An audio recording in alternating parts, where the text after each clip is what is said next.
कोकणातील प्रत्येक अपडेट जाणून घेण्यासाठी आजच माझे कोकणच्या सोशल मीडिया प्लॅटफॉर्मला लाईक, फॉलो आणि सबस्क्राईब करा। रत्नागिरीतील जयगड येथील JSW हेलिपॅडवर महायुतीचे उमेदवार आणि शिवसेना नेते मंत्री उदय सामंत यांच्या हेलिकॉप्टरची निवडणूक आयोगाच्या भरारी पथकाने तपासणी केली।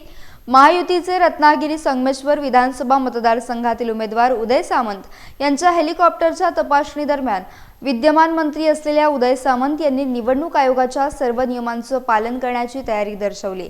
त्यांनी निवडणूक आयोगाच्या कर्मचाऱ्यांना सहकार्य करत तपासणी करण्यास सांगितलं। निवडणूक आयोगाच्या या तपासणीमुळे निष्पक्ष आणि पारदर्शक निवडणूक होण्यासाठी वातावरण निर्माण होईल असा विश्वास त्यांनी व्यक्त केला आहे।